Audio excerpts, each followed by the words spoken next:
Sarah Chen stood at the big window of the colony's main building, watching the sky turn red. It had been 3 years since the last ship from Earth arrived. 3 long years of waiting, hoping, and slowly losing faith that anyone remembered they existed. The mining colony on Kepler 442b was supposed to be a success story. 50,000 people had come here to dig up rare metals and build a new life among the stars. They had schools, hospitals, farms, and even a small university. Children played in the streets while their parents worked the mines that stretched deep into the planet's crust. But now those same children hid in their homes, too scared to play outside. The alien ships had appeared 2 days ago, massive black vessels that looked like giant insects made of metal and flesh. They hung in the sky like storm clouds, blocking out the sun. Sarah knew what they were. Everyone in the colony knew. The Zelani Empire had finally found them. For months, they had heard stories from other colonies. The Zelani would arrive without warning, their ships would darken the sky, and then the killing would begin. They took prisoners, but only to use them as fuel for their machines. No one who met the Zelani ever lived to tell about it. Sarah touched the quantum communicator on her desk. It had been silent for so long that dust covered its surface.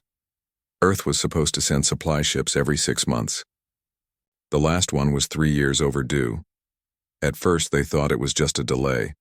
Space travel was difficult and accidents happened. But as months turned to years, the truth became clear. Earth had forgotten about them. Or worse, Earth was gone. Marcus Webb, the colony's security chief, walked into her office. His face was gray with worry, and his hands shook as he poured himself coffee from Sarah's machine. "The perimeter sensors show more ships landing," he said. "Looks like they're setting up some kind of base in the northern valley." Sarah nodded but didn't turn away from the window. She could see small lights moving in the distance. Zelani troops, probably, getting ready for whatever came next. "How many weapons do we have?" she asked. Marcus laughed, but there was no humor in it. "Mining lasers, some old hunting rifles, and whatever tools we can turn into weapons. The security force has maybe 20 real guns between us. We're miners, Sarah, not soldiers." Outside, something moved in the sky. Sarah pressed her face against the glass and saw them clearly for the first time. Zelani warriors dropping from their ships like deadly rain. They were huge, at least 8 feet tall, covered in armor that looked like it was grown rather than made. Their weapons were attached to their arms, glowing with dangerous energy. "They're coming," Sarah whispered. The first explosion started 10 minutes later. The Zelani didn't waste time with negotiations or demands for surrender. They simply began destroying anything that looked important. The power plant went first, then the communication array, then the spaceport where the colony's few small ships sat waiting for parts that would never come. Sarah ran through the corridors of the government building, shouting orders into her emergency communicator. "All civilians to the underground shelters. Repeat, all civilians to the shelters immediately." But even as she said it, she knew the shelters wouldn't save them. The Zelani had destroyed 47 other colonies. They knew how to find hiding places. Dr. James Park ran up to her, his lab coat covered in dust from the explosions. "Sarah, I've been monitoring their communications. They're not here to negotiate. They're here to harvest." "Harvest what?" "Us. They use organic matter as fuel for their ships, the whole colony. We're just resources to them." Sarah felt her stomach drop. She had hoped somehow that they might be taken as slaves or prisoners. Slavery was horrible, but at least it meant staying alive. But this was worse than slavery. This was being turned into fuel. The building shook as another explosion hit nearby. Through the window, Sarah could see Zelani warriors marching down the main street. They moved in perfect formation, their weapons scanning for targets. When they found people, the weapons fired bright beams of energy that turned everything they touched to ash. "The emergency beacon," Sarah said suddenly. "Is it still working?" "Doctor," Park nodded. "The quantum beacon? Yes, but what's the point? No one's been listening for 3 years." "Turn it on anyway. Send out everything we have. Colony records, population data, tactical information about the Zelani. If Earth is still out there, if anyone is still out there, they need to know what happened here." Dr. Park ran back to his lab while Sarah continued coordinating the evacuation.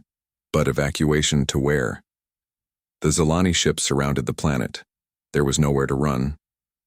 The government building's main door exploded inward. Sarah turned to see 3 Zilani warriors stepping through the smoke and debris. Up close, they were even more terrifying than she had imagined. Their armor seemed to be alive, pulsing with green veins that carried some kind of fluid. Their faces were hidden behind masks that looked like insect heads, with glowing red eyes that tracked her movement. One of them spoke, its voice coming through a translator that made it sound like grinding metal. "You are the leader of this nest." It wasn't a question. Sarah stood as straight as she could and faced the creature. "I am Governor Sarah Chen. This is a civilian colony under the protection of Earth." The Zilani warrior tilted its head. "Earth. Yes, we know this word. Your Earth sent many ships to find you. We destroyed them all. No one is coming to help you." Sarah felt her last hope die. Earth had tried to find them. Earth had sent ships, but the Zilani had been waiting, hunting human rescue missions like predators. "Your people will be processed efficiently," the warrior continued. "Resistance will only cause unnecessary pain." "Processed?" Sarah asked, though she already knew the answer. "Converted to biofuel. Your organic matter will power our ships to the next harvest world. You should feel honored. You will help the Zilani Empire spread across the galaxy." Myrrh wanted to scream, to fight, to do something other than stand there and accept death. But what could she do? She was one woman facing creatures that had conquered dozens of worlds. The Zilani warrior raised its weapon, the energy beginning to glow brighter. Sarah closed her eyes and thought about her daughter, safe in the underground shelter. At least the children might have a few more hours. Then the building shook again, but this time it was different. Not an explosion, but something else. Something that made the Zilani warriors pause and look at each other with what might have been confusion. Dr. Park's voice crackled over the emergency communicator. "Sarah, the quantum beacon, someone's responding. There's a signal coming in from. I can't tell where, but someone's out there." The lead Zilani warrior's head snapped toward the communicator. Impossible.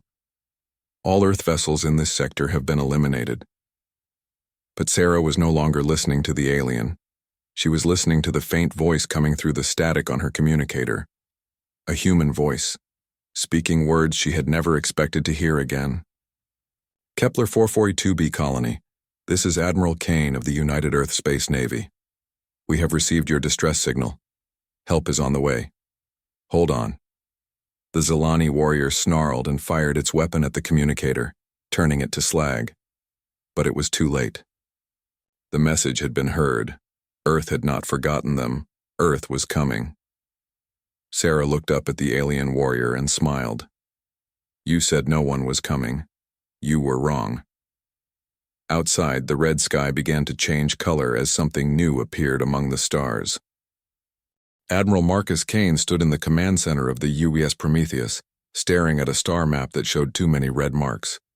Each red mark was a colony that had gone silent. Each red mark represented thousands of human lives that might already be lost. The Prometheus was humanity's newest and most powerful warship. 3 years ago, when the colonies started disappearing, Earth's military leaders had made a difficult choice. Instead of sending small rescue ships that the aliens could easily destroy, they would build a fleet that could fight back. The Prometheus was the first of these new ships armed with weapons that had never been tested in real combat. "Admiral," Lieutenant Torres called from her station, "we're picking up something on the quantum frequency." Kane walked over to her workstation. Torres was young, maybe 25, but she was the best communications officer in the fleet. If anyone could find a signal in the vast emptiness of space, it was her. "What kind of signal?" Kane asked. "It's weak, sir, very weak, but it's definitely human origin." Torres adjusted her controls, trying to clean up the static. "It's coming from Kepler 442b. Kane felt his heart skip. Kepler 442b had been silent for 3 years. Everyone assumed the worst had happened there, just like all the other colonies. "Can you clean it up?" Torres worked her magic with the communication systems. Slowly, a voice emerged from the static. A woman's voice, speaking quickly and urgently. "This is Governor Sarah Chen of Kepler 442b colony. We are under attack by Zilani forces. Colony population is 50,000. The enemy has superior weapons and numbers. We estimate we have hours, maybe less, before total destruction. If anyone receives this message, please know that we tried to hold on. We never stopped believing that Earth would come for us. The message continued with technical data about Zilani ships, weapons, and tactics. Governor Chen was giving them intelligence even as her world burned around her. Kane turned to his tactical officer. Commander Harrison, how long to reach Kepler 442b at maximum speed? Commander Harrison checked his calculations. 2 weeks, sir. Even with the new drive system. 2 weeks, Kane repeated. They'll be dead in hours. The command center fell silent. Everyone knew the math. No ship could travel faster than their new drive allowed. Even if they left immediately, they would arrive to find nothing but empty ruins. But Kane was not the kind of man who accepted impossible situations. Get me Captain Rodriguez, he ordered. And prep the drop pods for immediate deployment. Lieutenant Torres looked confused. Sir, drop pods can't survive interstellar travel. They don't have to, Kane said. We're going to try something that's never been done before. Captain Elena Rodriguez arrived in the command center 5 minutes later. She was a small woman, barely 5 feet tall, but Kane had seen her face down alien monsters without flinching. She commanded the 1st Orbital Drop Regiment, 500 of humanity's best soldiers. You sent for me, Admiral. Kane pointed to the star map. We have people alive at Kepler 442b. They're under attack and won't last long. I need your regiment ready for immediate deployment. Rodriguez studied the map. Sir, that's 47 light years from here. Even if we could get there in time, the drop pods aren't designed for that kind of distance. The drop pods will travel with us, Kane explained. We'll use the new experimental drive to get close to the planet, then launch all 500 pods at once. You'll have maybe 30 minutes on the ground before the real fight starts. The real fight? Kane smiled grimly. Captain, what I'm about to tell you is classified at the highest levels. The Prometheus isn't alone out here. For the past 3 years, while the galaxy thought Earth's fleet was destroyed, we've been building ships in secret. Lots of ships, Rodriguez's eyes widened. How many ships, sir? Enough to make the Zilani regret ever hearing the word human.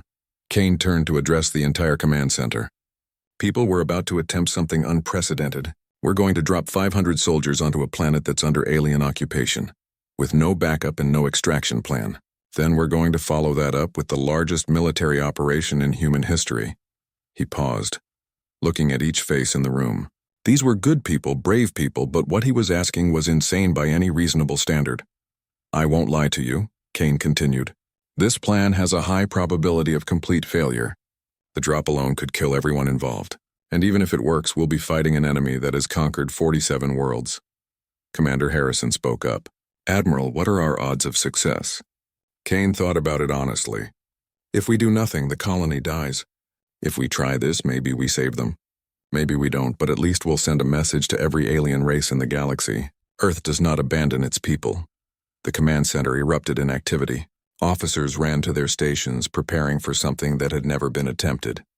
The ship's engines roared to life, pushing the Prometheus faster than any human vessel had ever traveled. Captain Rodriguez gathered her soldiers in the drop bay. The first ODR was a special unit, created specifically for impossible missions. Each soldier wore powered armor that could survive re-entry from orbit. Their weapons could punch through alien shields. Most importantly, they had trained for years to fight outnumbered and surrounded. Listen up, Rodriguez addressed her troops. We're going to drop onto Kepler 442b in 18 hours. Intelligence says there are 50,000 civilians down there, and an unknown number of alien hostiles. Our job is simple. Keep the civilians alive until the cavalry arrives. Sergeant Duke Morrison raised his hand. Morrison was a big man from Texas who had volunteered for every dangerous mission the military offered. Captain, how long do we need to hold out? 30 minutes, Rodriguez replied. The soldiers looked at each other. 30 minutes didn't sound like long, but in combat, 30 minutes could feel like 30 hours. Ma'am? Asked Corporal Lisa Santos. What if the cavalry doesn't arrive? Rodriguez met her eyes steadily. Then we make sure the aliens remember Earth for a very long time. The journey to Kepler 442b took exactly 18 hours and 43 minutes. The Prometheus pushed its engines beyond safe limits, racing through space toward a planet that might already be dead. Kane stood on the bridge, watching the tactical display. Long-range sensors showed Zilani ships in orbit around Kepler 442b. Too many ships. His single vessel was outnumbered 20-1. "Admiral," Torres called out, "I'm detecting weapons fire on the planet's surface." "They're still fighting down there." Kane felt a surge of hope. If there was still fighting, some of the colonists were still alive. "Captain Rodriguez, are your people ready?" Rodriguez's voice came through the communicator from the drop bay. "Ready as we'll ever be, sir. Remember, 30 minutes. Hold for 30 minutes and then the real show starts." Kane turned to his weapons officer. "As soon as the pods launch, open fire on the nearest Zilani ship. I want their attention focused on us, not on the soldiers." The tactical display showed the Prometheus entering the planet's gravity well. Alarms started sounding as Zilani ships detected their approach and began moving to intercept. "Pod launch in 10 seconds, Rodriguez reported. Kane watched the countdown timer. Everything depended on the next few minutes. If this failed, Earth would lose not just the colony, but its best soldiers and newest warship. "Launch pods," Kane ordered. 500 small objects shot out from the Prometheus like bullets from a gun. They streaked through space toward the planet below, moving too fast for the Zilani sensors to track accurately. "Pods away," Rodriguez confirmed. "See you on the other side, Admiral." Kane looked at the tactical display one more time. The Zilani fleet was moving toward his ship, their weapons charging for an attack. Soon the Prometheus would be fighting for its life against impossible odds. But that was okay. Kane had a secret that the Zilani didn't know about yet. Earth's fleet was coming, and it was much bigger than anyone imagined. Captain Elena Rodriguez felt her stomach drop as the pod screamed through the atmosphere of Kepler 442b. Outside her small window, she could see the planet's surface rushing up at incredible speed. The pod's heat shields glowed red-hot as they cut through the air like a falling star. The Zilani had never seen anything like this before. Their intelligence reports about humans mentioned ships and ground vehicles, but nothing about soldiers dropped from orbit in individual pods. To the aliens watching from below, it looked like the sky was raining fire. 30 seconds to impact, Rodriguez announced over the radio to her 500 soldiers. "Remember your training. Get out fast, find cover, and start shooting anything that doesn't look human." Through her tactical display, Rodriguez could see the other pods spreading out across the colony. The plan was to land in the middle of the alien forces and cause as much confusion as possible. Humans called it controlled chaos. The aliens would just call it chaos. Sergeant Duke Morrison's pod was slightly off course. Instead of landing in the colony's main square, he was heading straight for what looked like an alien command post. He could see Zilani warriors on the ground pointing up at him with what he assumed was surprise. "Well," Morrison said to himself, "this should be interesting." His pod slammed into the ground with tremendous force, the impact dampeners barely keeping him from being turned into paste. The pod's door exploded outward, and Morrison rolled out with his rifle already in his hands. He found himself in the middle of a group of very surprised Zilani warriors. One of them, clearly a commander based on the extra armor and decorations, was staring at him with 3 red eyes that seemed to express pure confusion. "Howdy," Morrison said, then opened fire. The human assault rifles used bullets instead of energy beams, something the Zilani had not prepared for. Their shields worked well against plasma and laser weapons, but solid projectiles punched right through them. Morrison's first burst dropped 3 aliens before they could react. Across the colony, similar scenes played out as human soldiers emerged from their pods like avenging angels. The Zilani had expected to face mining equipment and desperate civilians. Instead, they found themselves fighting professional soldiers armed with weapons designed specifically to kill aliens. Staff Sergeant Maria Santos landed near the colony's main hospital, where Zilani troops were herding civilians into transport vehicles. She didn't hesitate. Her pod door burst open and she came out shooting, her powered armor making her look like a metal giant. "Get away from them," she shouted, firing burst after burst into the alien soldiers. The Zilani tried to return fire, but Santos was already moving. Her armor's servos gave her superhuman strength and speed.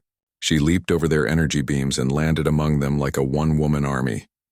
Dr. James Park, hiding in the hospital basement with a group of injured colonists, heard the gunfire above and dared to hope. "That sounds like human weapons," he whispered to the others. Governor Sarah Chen was still in the government building, now surrounded by even more Zilani warriors who seemed very agitated about something. She could hear explosions and gunfire getting closer. "Your reinforcements are too few," the Zilani commander told her. "A few hundred soldiers cannot defeat an entire fleet." Sarah smiled. "You clearly don't know much about human soldiers." Lieutenant James Park, not related to the doctor, had landed on top of the colony's communication center. His job was to hack into the alien communication network and cause as much electronic havoc as possible. As a former computer programmer turned soldier, he was very good at breaking things that weren't supposed to be broken. Within minutes, he had tapped into the Zilani command frequency and was listening to their confused radio chatter. They kept asking each other how humans had appeared out of nowhere, falling from the sky like meteors. Park decided to help with their confusion. He activated his voice modifier and began broadcasting on their frequency in broken Zilani language. "Humans everywhere. Sky full of human pods. Where they come from? How many more coming?" The effect was immediate. Alien units began reporting human soldiers in places where there were none. Some Zilani commanders started pulling their troops back, afraid of being surrounded by phantom enemies. Meanwhile, Corporal Tommy Chen, no relation to the governor, had landed near the colony's mining complex. He quickly realized that the Zilani were using the mining tunnels to move troops around the colony without being seen from above. Tommy had grown up in mining towns and knew exactly how to deal with underground problems. He started placing explosive charges at key tunnel intersections. When the charges went off, they would collapse the tunnels and trap hundreds of alien soldiers underground. "This is for disturbing our peaceful mining operation," he said as he set the last charge. Captain Rodriguez had landed exactly where she planned, in the colony's central square. From there, she could coordinate her scattered forces and keep track of the battle. Her tactical display showed green dots representing her soldiers spread across the entire colony area. "All units report status," she commanded. The responses came quickly.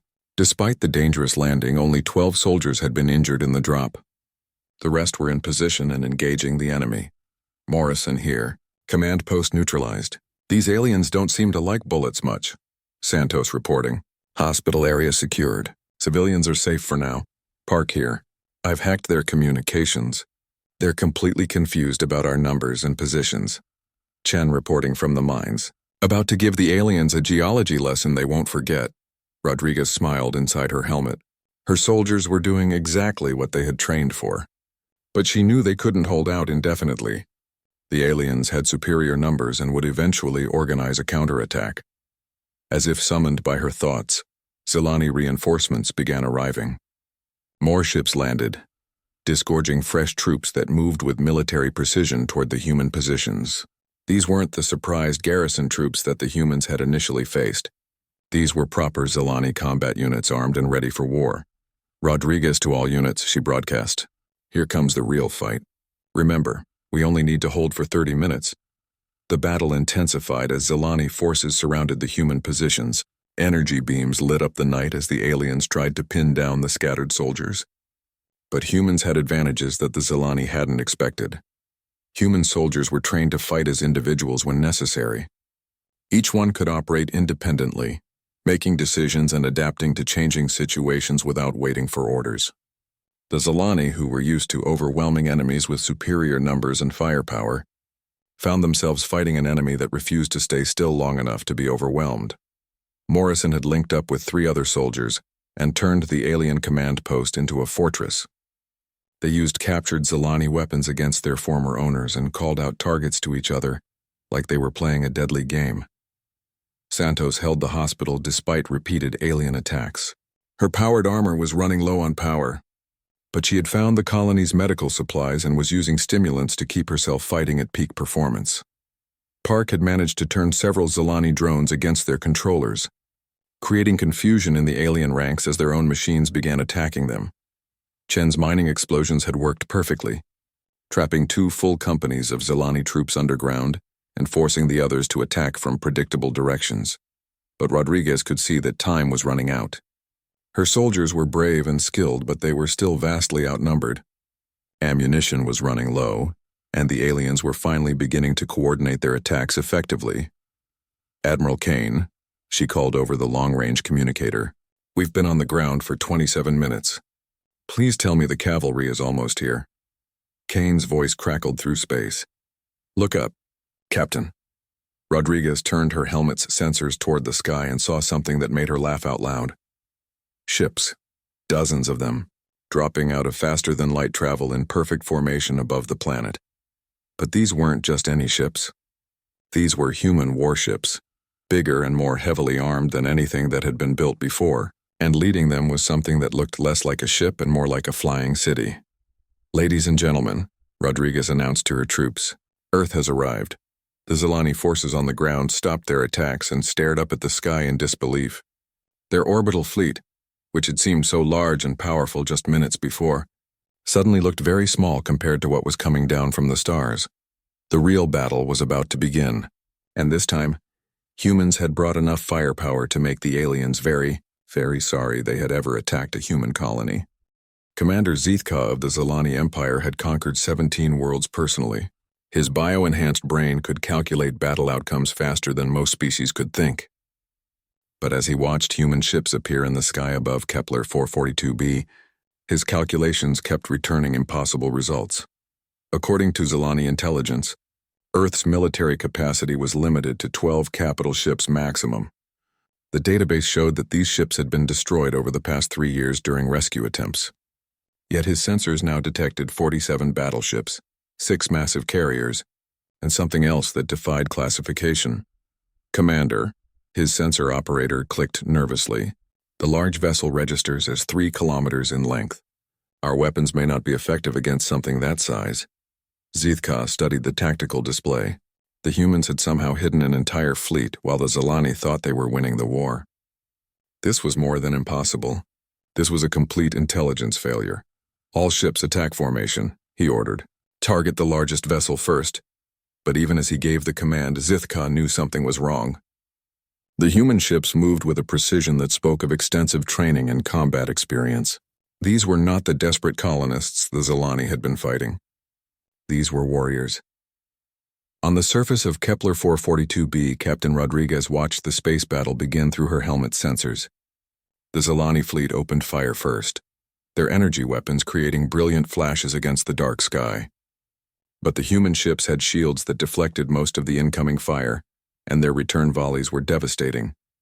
All ground units, Rodriguez commanded.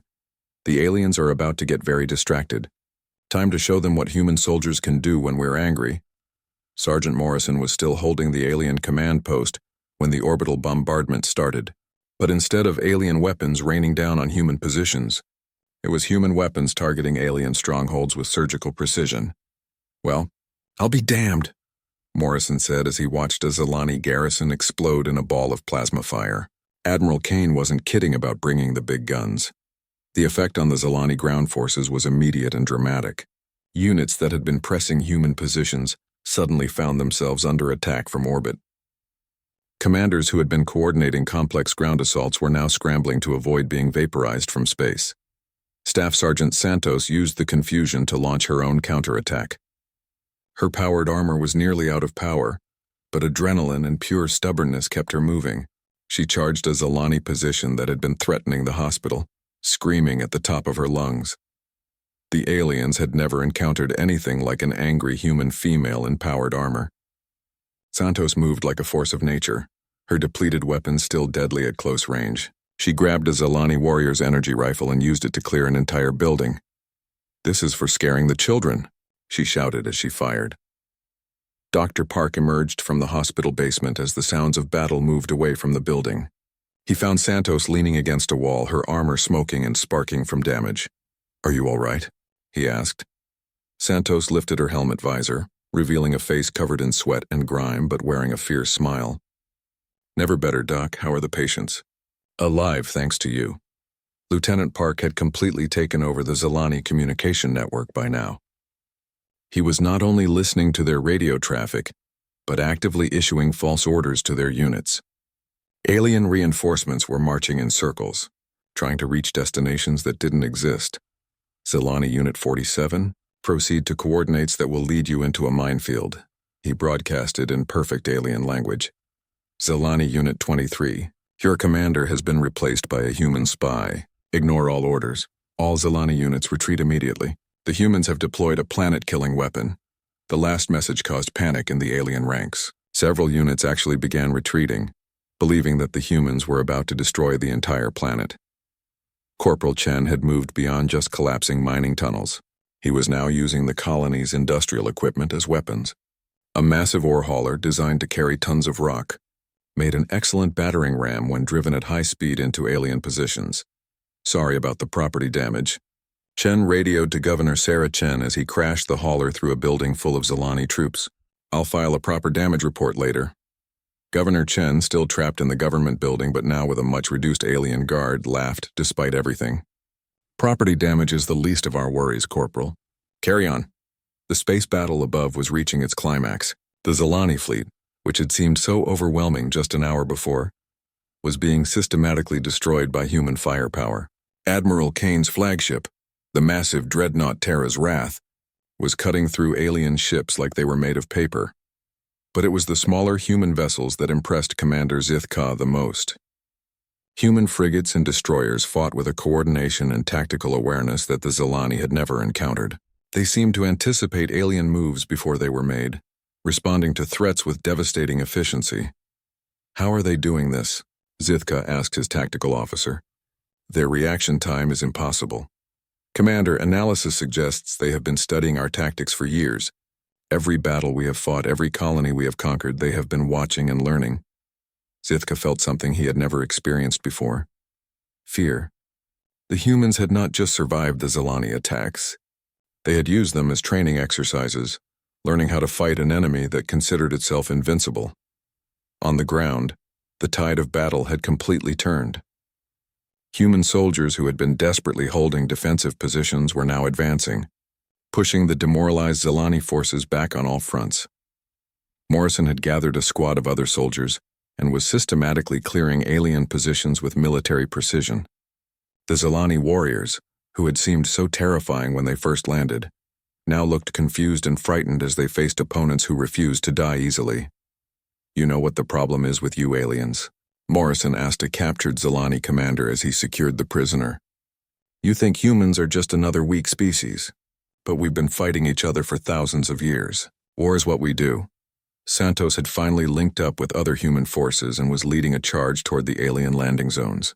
Her armor was held together with emergency repairs and sheer willpower, but she kept moving forward. Come on, you beautiful maniacs, she shouted to the soldiers following her. Let's show these bugs how Earth girls fight. Park had managed to hack into the Zilani tactical network and was now feeding real-time intelligence to all human forces. Every alien movement was tracked and reported instantly to the soldiers. Who could respond to it? Chen had abandoned the mining equipment and was now leading a group of armed colonists in hunting down the remaining alien stragglers. The civilians had been transformed from victims into vengeful defenders of their home. Captain Rodriguez stood in the colony's central square, watching her soldiers advance on all fronts. Her tactical display showed green dots pushing back purple ones across the entire colony. The mission that was supposed to last 30 minutes had turned into a complete rout of the enemy. Admiral Kane, she reported, ground forces have secured the colony. Zilani resistance is collapsing. Kane's voice came through clearly now that the jamming was gone. Outstanding work, Captain. But we're not done yet.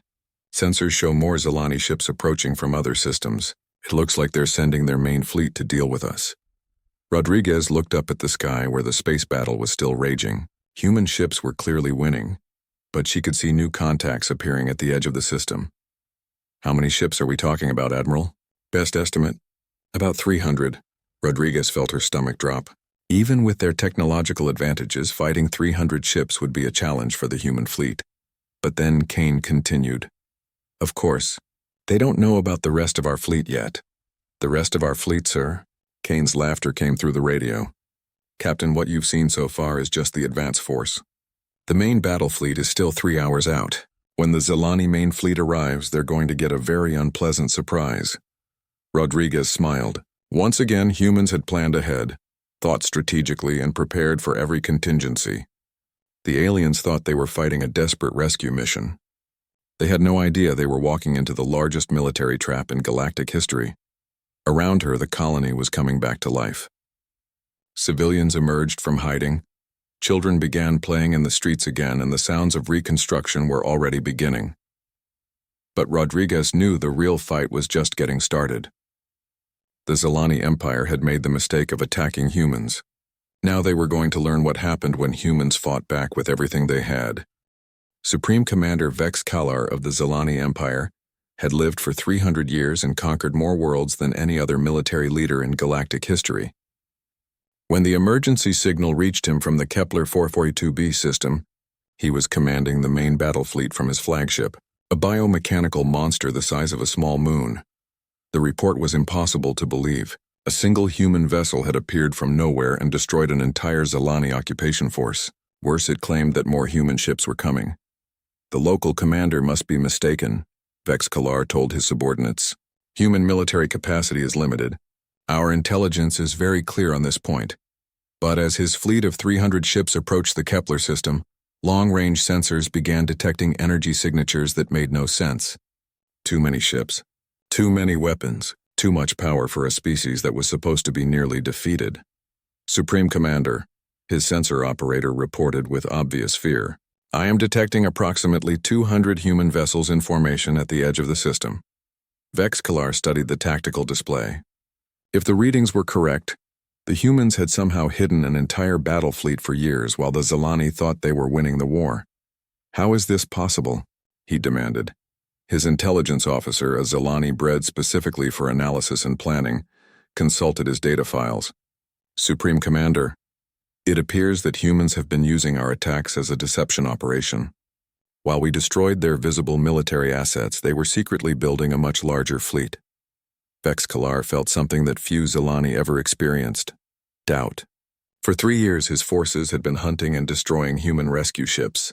But what if those ships had been intentionally sacrificed to hide the real military buildup? Admiral Kane stood on the bridge of the Terra's Wrath, watching the Zilani main fleet approach.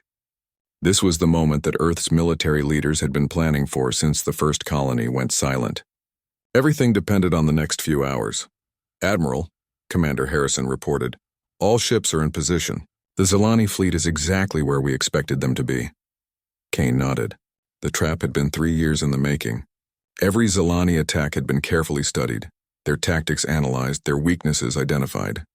Earth's scientists had reverse-engineered captured alien technology, while Earth's military planners had designed a strategy specifically to defeat the Zilani Empire.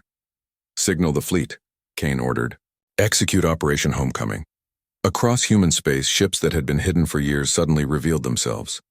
The secret shipyards of Mars, Jupiter, and the asteroid belt had been working around the clock to build a fleet capable of not just defending Earth, but carrying the war to the enemy. The first phase of the battle was psychological. As the Zilani fleet entered the system, they found themselves facing not the small human force they expected, but a wall of warships that stretched across space like a metal continent. Supreme Commander Vex Kalar watched his tactical display with growing horror. Human dreadnoughts, each the size of a city, moved in perfect formation. Carrier groups launched clouds of fighter craft that swarmed like angry insects. Battle cruisers armed with weapons that had never been seen before took positions around his fleet. We are outnumbered, his tactical officer reported unnecessarily. But Vex Kalar had not conquered 70 worlds by running from difficult battles. All ships attack formation. Target the largest human vessels first. The largest space battle in galactic history began with simultaneous weapons fire from 600 ships. Energy beams and projectile weapons lit up the darkness as two fleets that had been planning this moment for years finally met in combat. On the surface of Kepler 442b, Governor Sarah Chen stood on the roof of the rebuilt government building, watching the battle rage overhead. The night sky was filled with explosions and weapon flashes that looked like a deadly fireworks display. Captain Rodriguez joined her on the roof, her armor finally repaired and restocked after the ground battle. It's beautiful in a terrible way, Sarah said, watching a Zilani ship explode in a ball of green fire. It's necessary, Rodriguez replied. The galaxy needs to learn that humans protect their own. The space battle was unlike anything either side had fought before. Zilani ships used biomechanical technology that could adapt and regenerate, but human ships used raw firepower and tactical coordination that overwhelmed alien defenses. Admiral Kane watched as his battle plan unfolded exactly as intended. Human forces had divided the Zilani fleet into smaller groups, then concentrated superior firepower against each group in turn. It was a classic Earth military strategy, refined over centuries of human warfare. "Admiral," his communications officer reported, "we're receiving surrender requests from 12 Zilani vessels." Kane was surprised. According to intelligence reports, Zilani forces never surrendered. They fought to the death as a matter of cultural honor. "Patch me through to their commander." The voice that came through the translator was clearly terrified. "Human commander, this is Captain Zelthek of the Zilani Imperial Navy. We request terms for surrender." "Why are you surrendering?" Kane asked. "Your species is supposed to prefer death to capture." There was a long pause before the alien captain replied. "We have studied human military history since this battle began. Your species has fought wars continuously for your entire existence. We are farmers and conquerors. You are warriors by nature. We cannot defeat you." Kane felt a moment of something like respect for the alien captain. It took wisdom to recognize when you were beaten. "All Zilani vessels, this is Admiral Kane. Surrender now and you will be treated according to the laws of war. Continue fighting and you will be destroyed." Across the battlefield, Zilani ships began powering down their weapons. Supreme Commander Vex Kalar watched in disbelief as his empire's most powerful fleet surrendered to a species they had considered primitive. But some Zilani commanders refused to give up. The remaining ships fought with desperate fury, knowing that defeat here meant the end of their empire's expansion across the galaxy. The final phase of the battle lasted only 30 minutes. Human ships, freed from the need to fight the entire enemy fleet, concentrated overwhelming firepower against the remaining resistance. One by one, the last Zilani vessels were either destroyed or forced to surrender. Supreme Commander Vex Kalar's flagship was the last to fall. Surrounded by human dreadnoughts, its biomechanical hull scarred by weapon hits, the massive vessel finally powered down its weapons. Kane received the Supreme Commander's surrender personally. The alien leader appeared on the main screen, his 3 eyes dim with defeat. "I do not understand," Vex Kalar said through the translator. "How did you hide such a large fleet? Our intelligence showed that human military capacity was minimal." Kane smiled. "Your intelligence was correct about what you could see. But humans have been fighting wars since before we left our home planet. We know how to hide our real strength until the moment we need it. What will you do with our empire now?" Kane thought about that question seriously. "That depends on your empire. If you want to continue conquering peaceful species, we'll stop you. If you want to trade and coexist peacefully, we can work something out." Vex Kalar's eyes brightened slightly. "You would allow the Zilani Empire to survive?" "Humans don't like destroying entire civilizations," Kane replied. "But we really don't like bullies. Choose wisely." 6 months later, Governor Sarah Chen sat in her rebuilt office reading reports from across the sector. The Zilani Empire had indeed chosen wisely, converting from conquest to trade and becoming one of humanity's most reliable partners in space. Major Rodriguez, recently promoted, sat across from her desk. She still wore military uniform, but now she commanded the Sector Defense Force, a joint human-alien organization dedicated to protecting all peaceful species. "The funny thing," Sarah said, setting down the reports, "is that we really did believe no one would come. 3 years of silence and we'd completely given up hope." Rodriguez smiled. "Governor, there's something you need to understand about humans. We're really bad at giving up, and we're even worse at leaving people behind."